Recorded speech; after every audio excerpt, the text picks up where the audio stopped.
Hey everybody, Miss Lynch here. This is the second half of chapter 20, okay? Here we go, all right. Last thing I was talking about was the Scopes trial and, excuse me, hiccup me, the birth of civil liberties. Oh my gosh, I really have the hiccups, oh no. Okay. Like I said,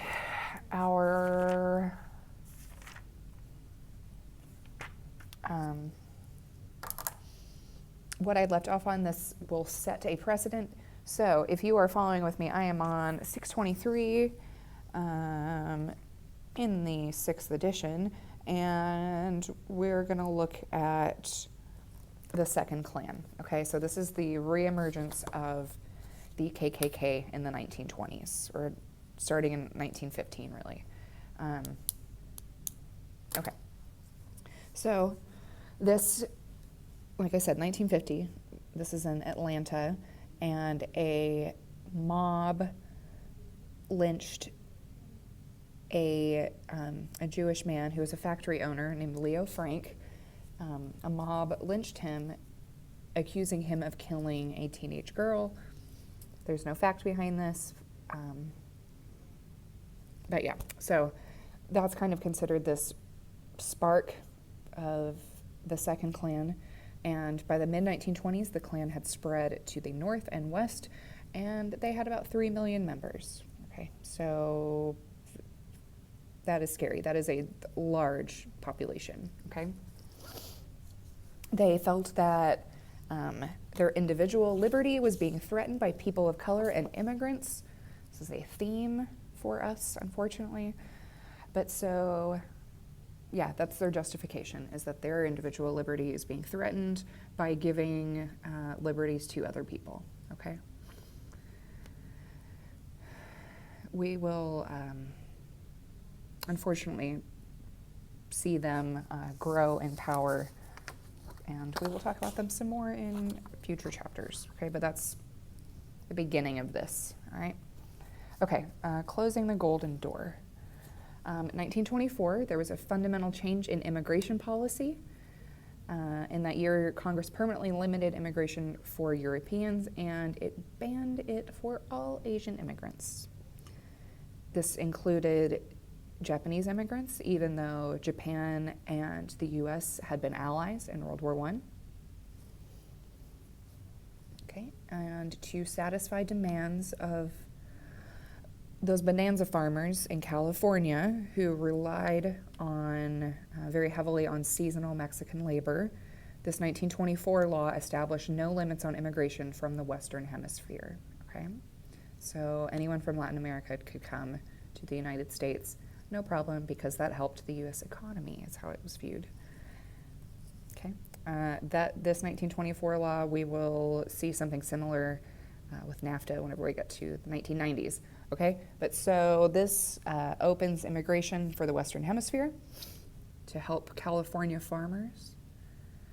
Let's see. Okay, but the law, in addition to these stipulations, it established a new category of, quote, illegal alien, end quote, and a new mechanism of enforcement, which is the Border Patrol, which we very much still have in existence today.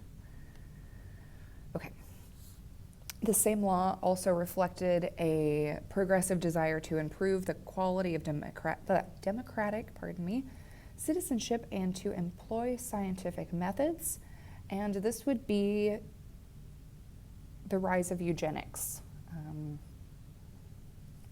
which we've talked about a little bit. We'll talk about more, but this, scientific, pseudoscientific mechanism. Okay, the concept of race as a basis for public policy lacked any rational foundation, as we know. Okay, promoting tolerance. So immigrant groups asserted a validity of cultural diversity and identified differences as the essence of American freedom.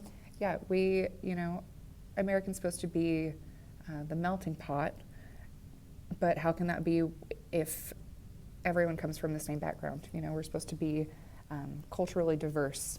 That's kind of what we've prided ourselves on as a nation in the past.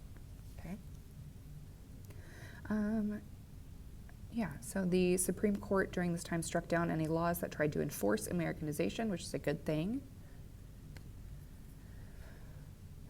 Okay, and then this kind of takes us to, I mentioned before, we would talk about Harlem. So this takes us to Harlem, which sets the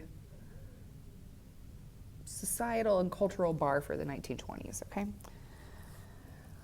Okay, so New York's Harlem had gained an international reputation as a mecca for migrants from the South and immigrants from the West Indies. So think about the Great Migration. We were discussing this generation of people leaving the South and going to places like, whenever we were talking about Chicago being a hot spot, and New York is a huge city, so this happens there as well, specifically in Harlem. Okay. And between 1900 and 1930, as part of the Great Migration, 150,000 people would go north. Okay. There is a music scene that develops in Harlem as part of jazz culture, and this grows in popularity, and like I said before, becomes popularized with Caucasian communities, and this leads to, well, appropriation, okay? Long story short. But there is this movement in the 1920s, and this was what it was called slumming, and this is whenever Caucasian thrill seekers would go to Harlem to experience this jazz culture that everyone was talking about. Okay, so to go to dance halls, jazz clubs, speakeasies. So it's important to note that, yeah, this movement of slumming was where, white people, like white looky-loos, if you will, could go to Harlem, experience this culture, and then go back to their segregated neighborhoods, because Black musicians could not go to white neighborhoods to play, okay? So that we have to recognize that this systemic racism and segregation was very, very heavily in place. And yeah, this act of slumming comes from this point of privilege, being able to go and experience this and then, go back to your side of the tracks, so to speak, okay? Yeah, but so it's this culture of appropriation. It's problematic. There's a book that's just called Flapper, and I can't remember the author's full name. Their last name is Zietz. It starts with a Z for sure. Zietz, I think. And they go through this whole history of flappers and, this cultural appropriation from a perspective that I have never heard before. So if that's something you guys are interested in, or if that is relevant to your research, Flapper by somebody, Zietz, I think, is a good book. You can email me and I can find it pretty easily and send it to you. But so, like I said, Clara Bow was considered to be the original Flapper, but even with that instance, she had apparently seen Josephine Baker perform in Paris and was very inspired by that, copied her style, and then Clara Bow, who's this an actress, is the one who's credited with creating that image of the flapper. Anyway. Okay, like I said, going back to the idea of slumming, conditions in Harlem, like I said, this was not, segregation was still very heavily in place. Harlem was this place of widespread poverty, low wages, housing discrimination, which is what I was saying, going back to slumming. And yeah, these people were barred from going to other neighborhoods. So that's why Harlem becomes this hub. It's kind of out of necessity, But this movement that develops is known as the Harlem Renaissance, all right? This vibrant cultural community evolves. There's poetry coming out of Harlem. There's literature, there's theater, there's cinema, there's all of, it's this huge cultural movement that develops, out of this one neighborhood, this one pocket. And the connecting factor was Africa as a cultural root. Okay, but so that is the Harlem Renaissance in a nutshell. I know that at least one of you is doing your research on that. Okay, and so that is kind of the vibe of the 20s. And then, like I had said before, there's a lot of anti-unionism. Taxes are being lowered to help our big business owners. Laws are being written that help our bonanza farmers in California maintain their huge plots of land. And that all has to come to an end, all right? So now we will get into the Depression. All right, so this takes us to 1928. And Herbert Hoover. So Hoover seemed destined for a successful presidency. He was technically a progressive, but he did not favor government intervention in the economy. So he accepted the Republican nomination and wins by a landslide. I know we've talked about religious conflicts in the past, but the Democrat that he ran against, Alfred Smith, was believed that the fact that Smith was Catholic became a big point of contention in the race. Okay, but so Hoover's elected, and the following year, so we are now in October 1929, so October 29th, this is known as Black Tuesday. This is when the stock market crashed, and $10 billion disappeared in a 5-hour time period. Okay? This was and is the greatest economic disaster in our national history. Hopefully it will remain as such and we will never top it. But yeah, so there are a lot of issues that culminate at this point in time that lead to the Depression. World War I, think about how everyone, the state of the world coming out of World War I is kind of our main factor, all right? There's a European demand for American goods that falls after the war. There's a stagnation in the U.S. market. Think back to our farmers. I said, it's because there was such a reliance on U.S. goods during the war because everything in Europe was demolished. Not everything, but a lot, especially coming out of France. So this reliance on U.S. goods, that goes away. This bubble bursts. The global system, so this reliance on U.S. goods, is ill-equipped to deal. Remember, Germany was paying reparations to the Allied powers from World War I. They can't because they were expected to pay between 33 and 56 million. They can't. That's so much money. They can't do it. They default on their payments. They default on their payments to Britain and France, and then eventually the U.S. And that heavily affects the U.S. market. Okay. Germany can't repay back or can't pay back U.S. banks. Banks then fail their investors, and this hysteria happens. Okay, so Black Tuesday occurs. There's a panic, and like I said, $10 billion disappeared. All right, how does it disappear? Oh, good question. We now have, like, whenever you go to your bank and you see the FDIC sticker, that means that your money is protected. So if something like this happened again, your money would not disappear, okay? So we at least have protections like that in place. So that's just an example. There are lots of other laws that will come about because of all of this. But anyway, so there's this huge hysteria. Millions of people lost their life savings because it wasn't protected in the ways that we have today. So this just starts this decline. And by 1932, the economy had hit rock bottom. And the unemployment rate, I mean, it will be much higher than this in some specific cities, but like overall, just in the United States, the unemployment rate hits 25%, okay?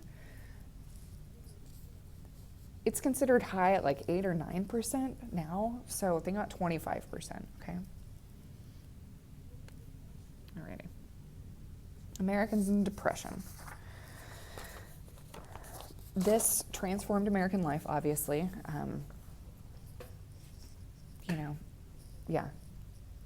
Millions of people lost their life savings, like I said. Thousands of people are evicted, and they are forced to relocate to shanty towns, which is, shack structures, people making homes out of what they can. So you can find this in most major cities during the Depression, and these became known as Hoovervilles, so after Herbert Hoover. This happens in a lot of parks, abandoned land, just open areas. And in Oklahoma City, near Stockyard City, so on the south side of the river, I think it was west of Stockyard City, but there was a significantly large homeless community that was there, a Hooverville. I mentioned that, I like to talk about Oklahoma things, so it reflects larger issues on a local scale. But anyway, so there's a Hooverville in Oklahoma City. Like I said, the unemployment rate is 25% nationally. In Chicago, for example, in 1932, the unemployment rate is 50%. Okay, so half of the city, millions of people, are unemployed. In Detroit, in a given day, 4,000 children, man, I'm excited to see today, pardon me, 4,000 children would stand in bread lines. And there is an influx of people leaving the cities to go to rural areas.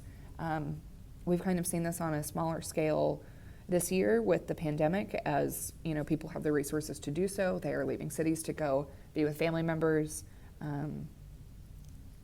trying to isolate more spacious areas, right?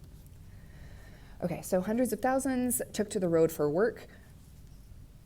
What I'd said last time, in the 20s, there's already a movement of farmers from all over the United States, but based on economic conditions and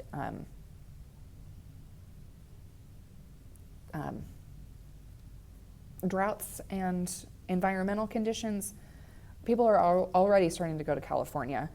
And then after the Depression, that number, I couldn't even tell you numbers, but like triples or something.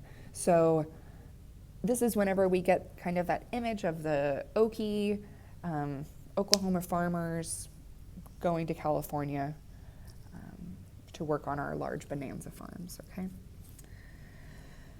Okay, the U.S.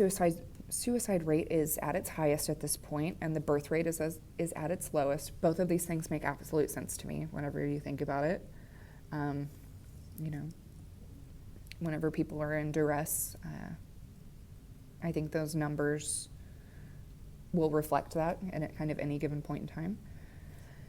Okay, the image of big business, which was carefully cultivated during the 1920s, this completely collapsed as congressional investigations revealed that massive irregularities among bankers and stockbrokers had occurred leading up to Black Tuesday and the collapse of the U.S. stock market. Alrighty. So what is Hoover's response during all of this? Not much, basically. People felt like he was not doing enough. They considered him to be uncaring and inadequate. Let's see. So businessmen and political advisors in Hoover's administration strongly opposed any federal aid to the unemployment. That goes back to anti-unionism. There's just that sentiment of the time. But so federal aid was discouraged.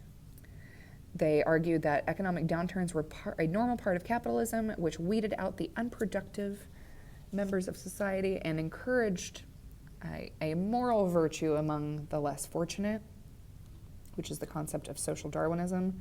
So basically, pull yourself up by your bootstraps, and if you can't, then we didn't need you to begin with, is really the attitude behind all of that, which I don't agree with by any means, but that's really the way Hoover and his administration are viewed by the public, okay?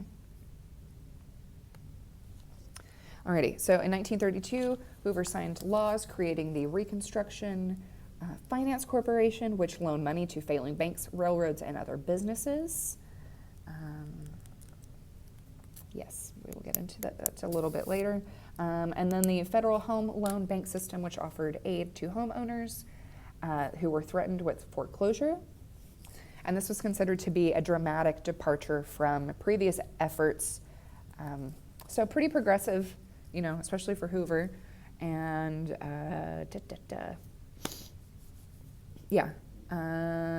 considered to be some action for someone who had been deemed as pretty uncaring towards the American public to begin with. Okay. Let me see. Alrighty. This takes us to 1932. And after this, we will get into FDR a little bit and see how the Depression is handled from 1932 on. Okay. Pretty much going on until World War II. All right. Okay, if you guys have any questions about anything, let me know. Shoot me an email, and otherwise I will see you back here for chapter 21. Okay, have a good one. Bye.